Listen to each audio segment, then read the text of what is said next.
भारी गिरावट के बाद निवेशक और ट्रेडर परेशान हैं। सभी के मन में अब यही सवाल है, ये गिरावट खरीदारी का मौका है या फिर अभी बाजार से दूर रहने में ही भलाई है? अगर खरीदारी का मौका है तो कौन से वो शेयर हैं जिन्हें शामिल करना चाहिए पोर्टफोलियो में? लंबी अवधि के नजरिए से बाजार कैसा दिख रहा है? इन सभी सवालों के सटीक जवाब के साथ हाजिर हैं कमाई का क्लब, आवाज इन्वेस्टर क्लब, जहां आप सीधे आकर देश के जाने माने एक्सपर्ट से अपने सवाल पूछते हैं और मालामाल होने का फॉर्मूला जानते हैं। आवाज इन्वेस्टर क्लब निकला है, हम बहुत खुश हैं और ये हमेशा चलना ही चाहिए और इससे पब्लिक का, लोगों का बहुत बड़ा फायदा होता है। तो काफ़ी इंफॉर्मेटिव प्रोग्राम था, सुन के अच्छा लगा, नॉलेज मिला। उनके जो स्पीकर्स थे काफ़ी एक्सपीरियंस हैं।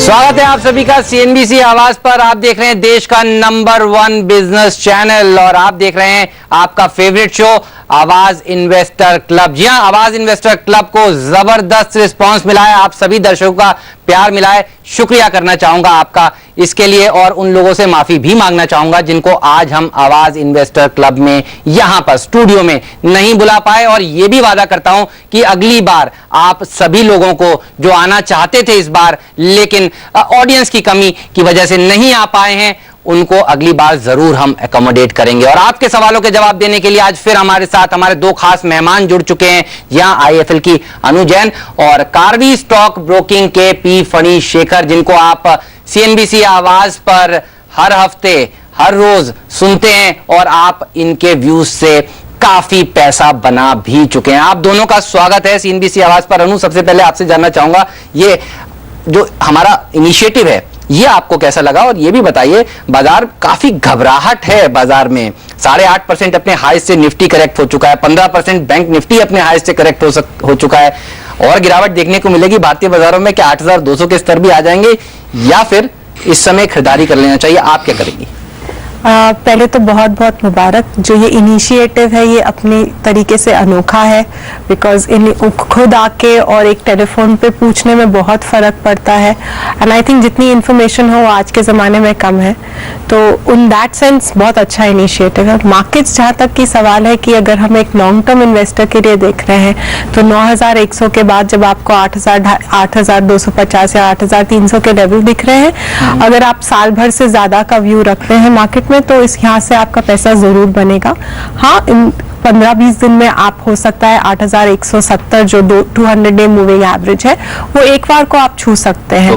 बट गिवन की मार्केट्स अभी ऐसे हैं और कल से एक क्रूड के ऊपर भी push because of global situation आया, थोड़ा वोलेटिलिटी रहेगी। बट मेरे ख्याल से पैसा तभी बनता है जब आप अक्रॉस द बोर्ड जो दूसरे कर रहे हैं उसके अलग करें। अगर सेलिंग प्रेशर है तो buying is definitely a good idea at this time. बिल्कुल फणी जी, आपका भी स्वागत है। ये बताइए कि आपको ये इनिशिएटिव कैसा लगा और आप बताइए जिस तरह से मार्च सीरीज में हमने देखा हर अच्छी खबर पर बाजार में बिकवाली देखने को मिली, क्या ये नई सीरीज भी ऐसी रहने वाली है? देखिए, सबसे पहले तो निवेशक नामक एक विलुप्त होते हुए प्रजाति के लिए आपने ये इनिशिएटिव लिया, इसके लिए मैं पूरी इन्वेस्टर कम्युनिटी की तरफ से आपको बधाई देता हूँ। देखिए, निवेश जो है ये एक सोचने का तरीका है, ये एक जीवन की शैली है, ऐसा मेरा मानना है। और निवेश के जो नुस्खे हैं, मैं चाहता हूं कि चूंकि यहाँ हर आयु वर्ग के हमारे ऑडियंस बैठे हुए हैं, निवेश के जो नुस्खे हैं ये केवल शेयर बाजार में नहीं लगते हैं, ये हर एसेट क्लास में लगते हैं। और अगर मैं इसको और आगे ले जाऊं तो ये जिंदगी में भी सफल होने के लिए बहुत जरूरी है। इसलिए जो है निवेश को आप बिल्कुल नैरो तरीके से कि केवल शेयर बाजार में किस तरीके से हम पूंजी बनाएं उससे न जोड़ते हुए इसको एक ज्यादा बड़े परिप्रेक्ष्य में देखें तो आपको बेहतर रिजल्ट्स देखने को मिलेंगे। और बाजार में जिस तरह से टेंशन है, क्या करना चाहिए? गिरावट में खरीदारी? और ये भी बताइए सीरीज पर आपका क्या व्यू है जो नई सीरीज शुरू हुई है? देखिए, सीरीज पर मैं किसी भी सीरीज पर मैंने अपनी राय नहीं रखी है, ये आपको पता है। मैं एक निवेशक हूँ और एक निवेशक होने के नाते जब मैं देखता हूँ कि आने वाले साल 2 साल का क्या नजरिया है, तो मुझे खासकर पिछले 1 महीने में कुछ भी ऐसा दिखा नहीं जो मुझे अपना व्यू रिवाइज करने पे मजबूर करे। देखिए, एक तरफ हमने जो है ऑल टाइम हाई लगाया, उस समय पूरा बाजार खुश था, उस समय खूब सारी मिठाइयां बटी, मुबारकबाद एक दूसरे को लोगों ने दी। उसके बाद ऐसा क्या हुआ? अगर मैं देखता हूं तो अच्छा ही हुआ। एक कोल ऑक्शन जो है संपन्न हुआ, टेलीकॉम ऑक्शन में सरकार ने खूब पैसे बनाए, 2 अध्यादेश जो है, जो सबको लग रहा था कि शायद बिल ना बन पाए, वो बिल बन गए, तो अच्छा ही हुआ है। तो उसके बाद जो बाजार करेक्ट हुआ है, ये इसे मैं एक टेक्निकल सिचुएशन मानता हूं, क्योंकि ये जो यमन की समस्या है, इसके बारे में कोई बात नहीं कर रहा था कल परसों तक, और शायद हो सकता है 2 दिन के बाद तो कोई बात ना करे। तो एक टेक्निकल सिचुएशन है, FIS मुनाफे पे बैठे हुए हैं, वो अपना जो है डॉलर ले जा रहे हैं, तो ठीक है।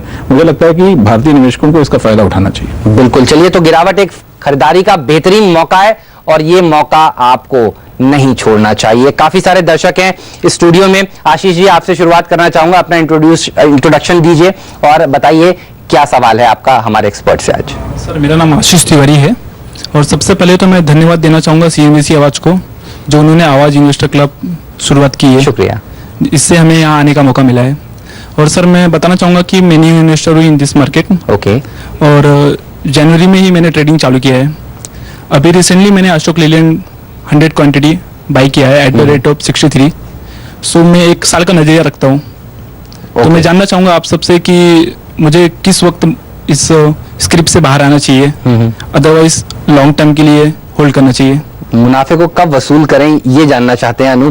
अच्छा रिटर्न दिया अशोक लेलैंड ने सबको पिछले फाइनेंशियल ईयर में भी और काफी समय से। ये बताइए, ये तेजी जारी रहेगी क्या?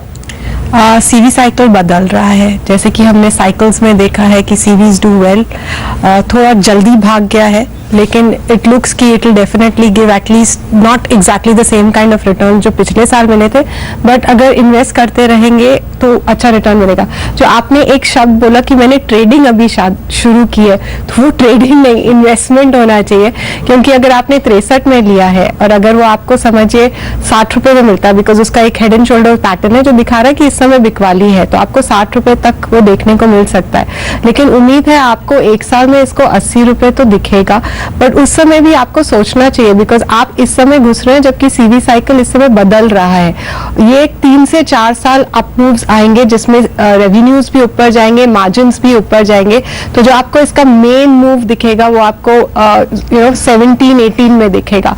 तो अगर आप अभी से लेके ये 3 साल तक यू स्टे इन्वेस्टेड, तो उसमें मैं एक आपको लेवल नहीं दे सकती कि आज आपने 63 रुपए में खरीदा आपको तब 100 मिलेगा कि 120 मिलेगा।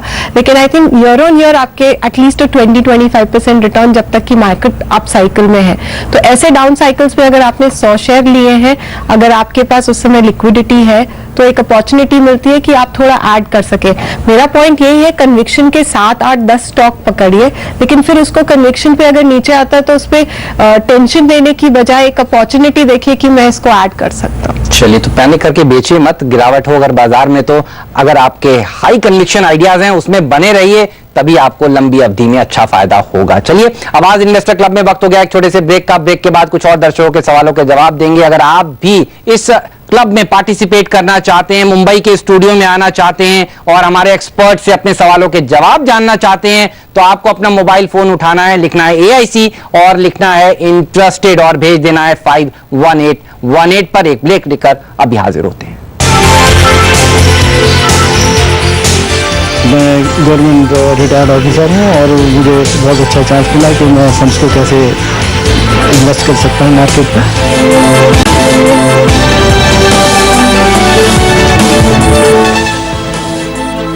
स्वागत है आप सभी का CNBC आवाज पर। आप देख रहे हैं आवाज इन्वेस्टर क्लब। हमारे साथ हमारे 2 खास मेहमान अनु और फणी हमारे साथ बने हुए हैं और काफी सारे दर्शक भी स्टूडियो में मौजूद हैं जो अपने सवालों के जवाब जानना चाहते हैं। राकेश कुमार जी हमारे साथ जुड़ चुके हैं। राकेश जी, स्वागत है आपका। आप बताइए, आप गवर्नमेंट एम्प्लॉय थे और अब रिटायर हो चुके हैं और अब अपना पैसा बाजार में लगा रहे हैं। जी हाँ, मेरा पूरा नाम है राकेश कुमार सक्सेना। मैं 38 इयर्स फिल्म्स डिवीजन में काम करके रिटायर्ड हुआ हूँ और मैंने अभी तक L&T and PSU bank, BO Bob और यूनियन बैंक, SBI, ICCI इनमें इन्वेस्ट किया हुआ है।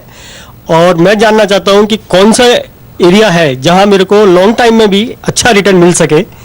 तो PSU बैंकिंग शेयर्स काफी सारे हैं आपके पोर्टफोलियो में, जैसा कि आपने कहा। कोई खास वजह इनके पीछे? क्योंकि उसमें कम से कम बैंक इंटरेस्ट तो मेरे को मिलेगा, ऐसा मेरे को उम्मीद है। ओके। फणी जी, आप बैंकिंग सेक्टर काफी क्लोजली ट्रैक करते हैं, ये बताइए PSU बैंकिंग स्टॉक्स ने हाल में अच्छा प्रदर्शन नहीं दिखाया है, क्या व्यू बन रहा है आपका PSU बैंकिंग स्पेस में? अच्छा करेक्शन यहाँ देखने को मिला है? अच्छा करेक्शन हमें देखने को मिला है और मुझे लगता है कि हाल में तो उन्होंने अच्छा प्रदर्शन नहीं किया है, पर हो सकता है कि 2-3 साल के बाद भी आपको बहुत ज्यादा वो निराश ही करें अगर आप उन्हें निजी क्षेत्र के बैंकों से आप कंपेयर करें तो, क्योंकि उनके सामने कई सारी चैलेंजेस है। सबसे बड़ी दुश्वारी उनके आगे ये है कि सरकार किस तरीके से अपनी हिस्सेदारी उनके अंदर 50% से कम करने में सफल होती है। ये एक पॉलिटिकल मामला है। ये एक इकोनॉमिक मामला होता तो बहुत जल्दी ये निपट जाता, लेकिन एक पॉलिटिकल मामला है। मुझे लगता है कि ये सबसे बड़ी दुश्वारी और सबसे बड़ा चैलेंज होगा। अदरवाइज बहुत वेल प्रोफेशनली रन बैंक्स वो भी हैं, लेकिन अगर आप मेरी राय पूछे तो मैं आपको सलाह दूंगा कि आप पीएसयू बैंक्स की बजाय जो है प्राइवेट बैंक्स में निवेश करें तो ज्यादा आपको बेहतर नतीजे देखने को मिलेंगे। हार्ड अर्न मनी है आपका। देखिए पीएसयू से ज्यादा अच्छा प्रदर्शन वैसे प्राइवेट सेक्टर बैंक्स दिखा रहे हैं, लेकिन एलएनटी पर भी आपका सवाल है। अनूप, एलएनटी लंबी अवधि के लिए किस तरह के रिटर्न्स दे सकता है शेयर? अच्छा रिटर्न देगा। जैसे कि हमने सीरी साइकिल की भी बात की थी, तो अब बदल रहा है। आपका इंफ्रास्ट्रक्चर में जो स्पेंड शुरू हुआ है वो काफी कुछ पिछले बजट से और इस बजट तक हमने काफी स्पेंड देखा है, तो ये रुझान रहेगा। एंड आई थिंक ओवरऑल जो अभी जो प्रॉब्लम्स है, जो मिडिल ईस्ट के ऑर्डर्स लासन में प्रॉब्लम है, लॉसेस आए हैं, वो over a period of time will kind of get mitigated. But जो आपको एक सडन मूव पिछले क्वार्टर से इस क्वार्टर में मिला है, वो हो सकता है अगले 3-4 महीने में आपको ना देखने को मिले, बिकॉज ये क्वार्टर के रिजल्ट्स कोई खास एक्सपेक्टेशंस नहीं है हमें इंफ्रास्ट्रक्चर से। But over the next 3 quarters आपको शायद बिल्डअप बेटर लिखे, लेकिन हाँ 3 साल 4 साल के व्यू से अगर आप देख रहे हैं तो ये स्टॉक आपको अच्छा रिटर्न देगा, आप उसको पकड़ के रखिए। ओके, प्रभात जी भी हमारे साथ हैं। प्रभात जी का सवाल ले लेते हैं। प्रभात जी बताइए। पिछले 1 महीने से मैं इस बाजार में थोड़ा करके इन्वेस्ट करना शुरू किया था, तो मेरा सवाल तो एक एलएनटी पे था जो सर ने पूछ लिया है। दूसरा है मेरा कि मेरे पास जीएसएफसी के हैं कुछ 100 शेयर हैं, मैंने जो फिलहाल 2 हफ्ते पहले लिया था, और पीएफएस पीटीसी फाइनेंशियल इंडिया का जो है वो है, फिर श्रीकालाहस्ती पाइप है, जो कि आपके चैनल पे ही जो वैल्यू पिक है ये सारे, उसको ही मैंने लिया था। आपने लंबी अवधि के लिए डाला था, 2-3 हफ्ते के लिए डाला था? नहीं, मैं 4-5 साल के लिए डालना 4-5 साल के लिए डाला था। मेरा मूड ये था कि मैं इसमें एक जो वैल्यू पिक है आपके, उसमें कुछ पैसे डाल के 4-5 साल के लिए छोड़ दूं। जी। इस हिसाब से मैंने डाला था। ओके, तो मुझे बताइए कि क्या करना चाहिए। बिल्कुल, मार्च सीरीज में जिस तरह से हमने देखा 600 पॉइंट निफ्टी में तेज गिरावट देखने को मिली, मिड कैप स्टॉक्स भी काफी पिटे हैं। ये बताइए अब इनका भी हालांकि लंबी अवधि का है, पीएफएस है इनके पास, जीएसएफसी है, कैसे लगते हैं ये शेयर आपको? देखिए 2 थिंग्स, एक तो मार्केट गिरेगा तो सारे स्टॉक्स गिरेंगे। दूसरी बात, स्टॉक्स अच्छे हैं बट फर्टिलाइजर स्टॉक्स हमेशा बारिश के साथ ही चलते हैं, और फर्टिलाइजर पैनल में अदर स्टॉक्स हैं जो ज्यादा बेटर लगते हैं जीएसएफसी से। तो चाहे आप इफ आई वांट टू से प्रोबेबली आपका कावेरी सीड्स है, बायर है, वो आउट परफॉर्म करेंगे। कुछ वही स्टेट है, जैसे फनी ने कहा PSU banks versus private bank, तो ये प्राइवेट एंटरप्राइजेस जो है उसमें थोड़ा बेटर करेंगी। और जहां तक कि पीटीसी फाइनेंशियल्स और है, आई थिंक वो they will move with the bank index. तो बैंक इंडेक्स ने आपको काफी बड़ी गिरावट दी है, इसलिए आपने वो देखा है। मिड कैप्स हमेशा वोलेटाइल ज्यादा रहेंगे आपके लार्ज कैप से, तो अगर आप मेंटली उसके लिए प्रिपेयर्ड हैं तो आप डेफिनेटली उसमें रहिए। अगर आपको वोलेटिलिटी तकलीफ देती है तो लार्ज कैप्स में ही रुकिए, बिकॉज उसमें आपको वोलेटिलिटी रिलेटिवली कम दिखेगी। पर जहां तक कि स्टॉक्स है in the long run, they will give you returns. सिर्फ मेरे को यह है कि फर्टिलाइजर स्टॉक्स में बेटर पिक्स हैं जो आप ले सकते हैं, स्विच कर सकते हैं। और कौन से वो बेटर पिक्स होंगे? I would say probably at this time United phosphorus काफी बढ़ चुका है, बट यूफॉस आप देख सकते हैं उसका रिजल्ट्स अच्छे आए। उसी सेक्टर में एग्रीकल्चर में आपके पास बायर है, आपके पास बेसिकली कावेरी सीड्स है, which would probably look better. Okay, तो प्रभात जी इन शेयरों को भी लेके देखिए, लंबी अवधि का नजरिया रखिए और घबराइए मत, बने रहिए इन शेयरों में। आरसीएफ के बारे में भी 1-2 बार राय दी गई थी खरीदने के लिए, शायद इसी सेक्टर से है आरसीएफ, उसके बारे में आप देंगे राय क्या? देखिए सारे जो स्टॉक्स हैं वो आपके मॉनसून रिलेटेड हैं, तो वो आपका मॉनसून्स के ऊपर बहुत डिपेंडेंट होगा। आपने अगर देखा होगा पिछले साल, क्योंकि मॉनसून्स इतने अच्छे नहीं थे तो ये सारे स्टॉक्स अंडर परफॉर्म किए थे, तो चाहे वो कोई भी स्टॉक है वो वहां पे करेक्ट किया है। इस साल का मॉनसून्स का जो फर्स्ट कट आया है वो पॉजिटिव न्यूज आया है, जो फर्स्ट रीडिंग आई है जियोलॉजिस्ट से, जियोलॉजिस्ट बोलिए जो मीटरोलॉजिस्ट से, तो वो बेसिकली आपको पॉजिटिव व्यू देता है। लेकिन वो सेक्टर इस समय सबसे क्रूशियल सेक्टर नहीं है जहां आपको सबसे बेटर मूव दिखेगा। तो एक कॉन्सेंट्रेटेड पूरे एक सेक्टर पे आप हो जाएंगे तो आपका पोर्टफोलियो बहुत, जिसको हम बोलते हैं, एक तरफा हो जाएगा। तो सारे एक ही लेवल के स्टॉक्स रखने के बजाय उसको आउटस्प्रेड कीजिए। आई थिंक आपके क्वेश्चन से थोड़ा सा डिविएट होते हुए आपको जो निफ्टी का एक वेटेज है हर सेक्टर का, चाहे वो बैंकिंग है चाहे वो इंडस्ट्रियल्स है, उसके अनुसार आपको भी आपका पोर्टफोलियो चाहिए। बिकॉज आप जब उसका बेंचमार्किंग करते हैं, आप निफ्टी से करते हैं कि निफ्टी 20% बढ़ा, मेरा पोर्टफोलियो इतना बढ़ा, तो उसमें जो सेक्टर्स है लगभग वही आपके पोर्टफोलियो में भी होने चाहिए। तो एग्रीकल्चर का जो पोर्टफोलियो में अगर आप CNX 100 देखेंगे या वो देखेंगे तो 3 से 4% है, और अगर आपके पोर्टफोलियो में वो 40% है तो आपका बहुत स्क्यूड हो जाता है पोर्टफोलियो। तो अगर आपके पास RCF भी है, GSFC भी है, तो एक कंसोलिडेटेड एक स्टॉक लेके उसका 3 से 4% आपका पोर्टफोलियो में होगा, that would be a valid point. चलिए, उम्मीद करते हैं प्रभात जी आपको अपने सवाल का जवाब मिल गया होगा और आप संतुष्ट हैं। चलिए इसी नोट पर एक ब्रेक लेते हैं। ब्रेक के उस पार भी काफी सारे दर्शक और हैं स्टूडियो में जो अपने सवालों के जवाब जानना चाहते हैं। हमारे दोनों ही मेहमान हमारे साथ बने हुए हैं। एक ब्रेक लेकर अभी हाजिर होते हैं। नॉर्मल जो इन्वेस्टर्स आते हैं, रिटेल इन्वेस्टर्स, उनको ये मौका मिलता है कि उनका जो ट्रेडिंग का जो नज़रिया है वो एक एज पर इन्वेस्टमेंट में कन्वर्ट हो जाता है।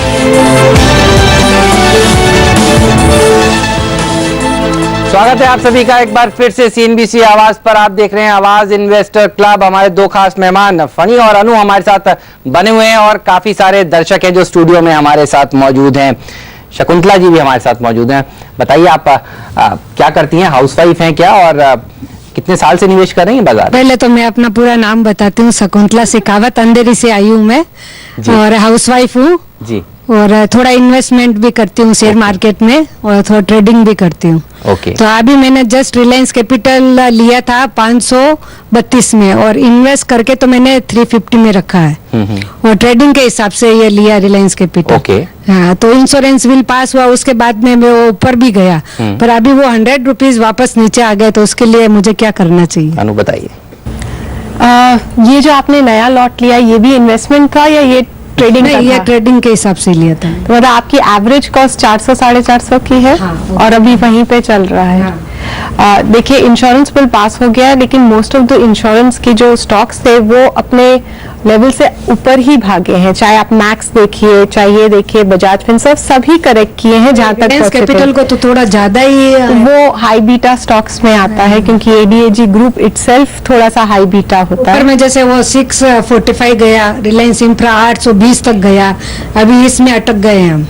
देखिए, जो हाई बीटा स्टॉक्स होते हैं वो ज्यादातर ट्रेडर्स के होते हैं, और अगर आप ट्रेडिंग के लिए कोई स्टॉक लेते हैं तो लेने से पहले एक मानसिक रूप से एक स्टॉप लॉस की थ्योरी हमेशा बना लीजिए। इसलिए मैंने आपसे पूछा कि आपका पहला कहाँ पे इन्वेस्टमेंट है और दूसरा इन्वेस्टमेंट कहाँ पे, और वो आप बहुत क्लियर होने चाहिए कि आपने उसको इन्वेस्टमेंट के लिए लिया है कि ट्रेडिंग के लिए लिया है। पहला तो इन्वेस्टमेंट के हिसाब से मैंने कैश में लेके रखा है, मगर दूसरे में अटक गए। तो दूसरा कैश में है कि FNO में? या फंडो है। हाँ, तो जब आप वो लेते हो तो मेंटली बहुत क्लियरली उसका स्टॉप लॉस होना चाहिए था। अगर आपने जहां पे भी लिया है, मैक्सिमम अगर ट्रेडिंग के लिए लिया है तो 5% से ज्यादा का स्टॉप लॉस नहीं होता है। आप वहां निकल जाते तो आप 15% या 10% नीचे वापस उसमें निवेश कर सकते थे। अब वो जनरली लोगों के साथ यही होता है कि वो होता है ट्रेडिंग और वो बन जाता है इन्वेस्टमेंट। तो अब तो आपको जब तक आपका कॉस्ट नहीं मिलेगा, आपको एक पकड़ के रखना पड़ेगा। उस समय बेसिकली आपको रिलेटिव वैल्यूएशन देखना पड़ेगा कि बजाज फिनसर्व कहाँ है। प्रॉब्ली आपको एक बार फिर ये क्वेश्चन उस समय पूछना पड़ेगा, बिकॉज अभी मार्केट रिकवर करेगा तो ये स्टॉक भी रिकवरी डेफिनेटली देखेगा। हाई बीटा स्टॉक है तो आपको अगर 1.5-2 महीना कम से कम होल्ड करने का रखना पड़ेगा ताकि आपकी कॉस्ट निकल जाए, फिर उस लेवल पे देख लीजिएगा। बिकॉज आई थिंक FNO जब तक आप अच्छी तरीके से समझते नहीं है तो उसमें एंट्री नहीं करनी चाहिए। बिकॉज कैपिटल आपको कैसे लग रहा है? जैसे चलता है मार्केट, चलता है उसके साथ में तो ये नहीं चलता है, मगर जब इस स्टॉक को चलना होता है तभी ये दिन में 50 रुपए भी बढ़ जाता है। मगर जब हम लोग लेके रखते हैं तभी ये स्टॉक एकदम नीचे जाएगा, और जिस दिन हम बेचेंगे वही दिन वो भागना चालू हो जाएगा। पहले तो आप अपना ट्रेडिंग पोजीशन कॉस्ट पे आए निकले, फिर उस समय और क्या बजाज फिनसर्व को देख लीजिए, उसमें भी इंश्योरेंस है, वो भी एक अच्छी वैल्यूएशन पे है, वो देख सकते हैं। या हम फिर से probably it's not very easy कि मैं आज आपको बता दूं कि उस दिन क्या किया जाए. We'll have to probably retake it at that. बात आपसे भी पूछना चाहूंगा, ये बताइए, हमने देखा इंश्योरेंस बिल पास हुआ, सब लोगों ने मैक्स आर कैप में पोजीशंस बनाई और उसके बाद अचानक से सेलिंग आई, शेयर नीचे आए. आपके हिसाब से इंश्योरेंस के लिए बेस्ट प्ले क्या है? वो बैंक्स जिनके पास इंश्योरेंस है, कंपनीज हैं, या फिर ये प्योर इंश्योरेंस प्लेस पर आप विश्वास रखेंगे लंबी अवधि के लिए? देखिए, लंबी अवधि के लिए मुझे लगता है कि बैंक्स जिनके पास इंश्योरेंस प्ले है वो ज्यादा बेहतर साबित हो सकती है, और इसका कारण जो है बड़ा सरल है. वो ये है कि इंश्योरेंस जो है फंडामेंटली एक कैपिटल गजलिंग बिजनेस है, जहां पे कि आपको लगातार हमेशा पूंजी जो है बिजनेस में लगानी पड़ती है. तो इसके चलते होता यह है कि जब आपके पास एक ही व्यवसाय हो और उसमें लगातार पूंजी की जो है जरूरत पड़ती हो, तो वो थोड़ा सा रिस्की हो जाता है, क्योंकि जो वैश्विक बाजार होते हैं, पूंजी बाजार होते हैं, वो हमेशा एक तरीके के नहीं होते हैं. प्लस आप पे बड़ा जबरदस्त प्रेशर होता है कि आप उसको जो है प्रॉफिटेबल बनाएं. वहीं अगर आप देखें कि जहां आपके पास में एक बेसिक बिजनेस है बैंकिंग का जैसे, तो वहां पे आप एक एडिशनल इंश्योरेंस का जो है, अगर आपके पास सब्सिडरी है तो वो व्यापार भी आसान हो जाता है. प्लस उस पर्टिकुलर सब्सिडरी के ऊपर प्रॉफिटेबल होने का उतना जबरदस्त प्रेशर नहीं होता जितना कि एक स्टैंड अलोन इंश्योरेंस कंपनी के ऊपर होता है. बिल्कुल. और अभी भी अगर आप देखें, अगर लिस्ट करने की जब बात आएगी तो होगा ये कि जो वैल्यूएशन प्रीमियम जो कंपनियों को चाहिए, उसका जो है मुझे लगता है कि बैंकों के पास ज्यादा फ्लेक्सिबिलिटी है उसको नेगोशिएट करने की, बजाय कि प्योर प्ले इंश्योरेंस कंपनीज के. तो बैंक से एक ज्यादा बेहतर विकल्प है अगर आपको लंबी अवधि के लिए इस इंश्योरेंस थीम पर खेलना है या फिर पैसा निवेश भी करना है. चलिए, वक्त हो गया है फिलहाल यहाँ पर इस शो को अंत करने का. शुक्रिया आप सभी का, अनु और फनी, आप दोनों का शुक्रिया समय निकालने के लिए, स्टूडियो में आने के लिए, और आप सबका भी शुक्रिया इस शो में आज पार्टिसिपेट करने के लिए.